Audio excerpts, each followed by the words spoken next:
Have you ever wondered how much money it takes to get an Airbnb operational?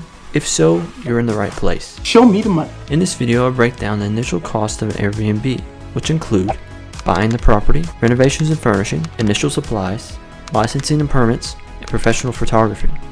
Before I start though, I will say that these numbers can vary greatly depending on what type of property that you're getting, and nothing is actually set in stone. I like money. And at the end of the video, I'll try to give some other options and try to look at how cheap we can actually get things. For buying a property, we're going to look at three different types of loans: FHA loan, conventional loan, and investment loan. FHA loans typically have a lower down payment, which can help a lot, especially with Airbnbs. Because if you have a lower down payment, then you can use that money that you have left over to do more renovations and furnishing of the property. The thing about FHA loans is that you typically have to live in the property for a year. These loans are typically made for people who are wanting to live as a primary residence, and that's why the down payment can be as low as 3.5%.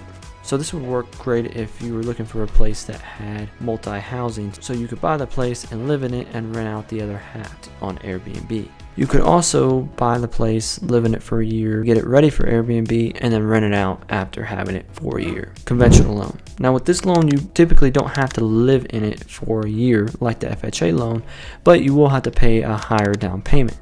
For these types of loans, you're looking at potentially 15 to 20% of a down payment. Investment loans. Now these have a little bit stricter rules and regulations of getting one, and also the down payment can be larger. The reason the down payment's larger is because for investment properties, they want to mitigate as much risk as possible. Now whenever you're buying a house, I would also always inquire about owner financing, which can be very beneficial towards you, which I can make a whole nother video about later because I don't think I'll have enough time to explain it all in just this one. Boo! You stink! But just wanted to let you know that is an option. However, in this analysis, I will be using these three loan options. So to give you an example, let's say we're looking at a property that costs $400,000. If so, with the FHA loan at 3.5%, we can look at spending $14,000. With the conventional loan at 20%, we can look at spending $80,000. With the investment loan at 25%, we can look at spending $100,000. For this analysis, I will be looking at the mid-tier, which is the conventional loan at 20%. The reason I chose this is because if you put down 20%, you don't have to pay the mortgage insurance or the PMI. This will have us make a down payment of $80,000, thus landing us at $80,000 so far. Now once you purchase the property, you should have a good understanding of what renovations need to take place. As step one, I would definitely look into getting contractors to the place and getting the renovations on the calendar, as a lot of contractors can have long lead time. Now while you're waiting for those contractors to get done or to get started, you can start buying your furnishing. Get in, loser, we're going shopping.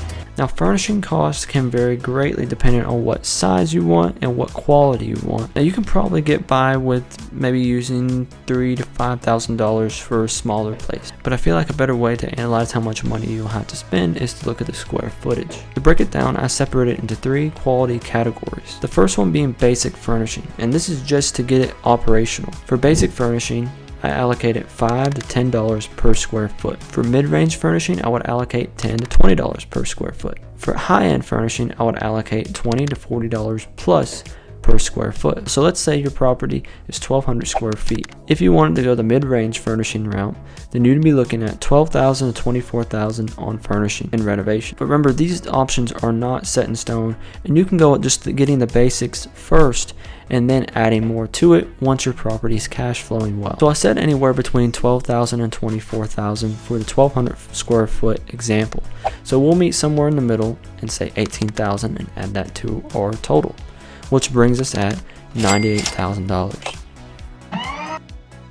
Now for supplies, I would budget anywhere between $1,600 and $1,800. And again, this can vary greatly depending on the size of your property and what you're wanting to offer. In this amount, we're including kitchen supplies, cleaning supplies, toiletries, and other miscellaneous items. For our calculations, we'll use somewhere in between this number at $1,200. At $1,200 bumps up our total to $99,200. Now, licensing and permits is just one of those things that some areas do and some areas don't, but you'll typically find them in cities and other very specific areas. If a business license is required, then you can find yourself paying between $50 to $100 per year. Some properties require short-term rental permits and inspection fees. The short-term fee can range between $100 to $500. And the inspection fee can range from $50 to $200. Lastly, there could be an occupancy tax registration. This can go anywhere between $20 to $50. And like I said earlier, these license and permits can maybe be required or maybe not, but they're not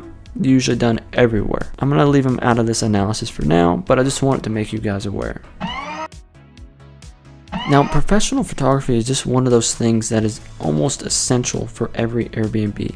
And if you're on a super tight budget, you can probably get by for a little bit with a newer iPhone. But I would definitely recommend looking at some top listings, looking at the angles that they took the pictures at, maybe looking at Pinterest, getting some different ideas for staging and detailed shots. However, once you get cash flowing well, I would definitely look into dumping some money into the professional photography. If you're wanting to get professional photography done, you can look at spending anywhere between $200 to $400. But I found that $250 is actually pretty standard. So adding the $250 fee for professional photography brings us up to $99,450. Now, I know this price may seem very steep, Expensive.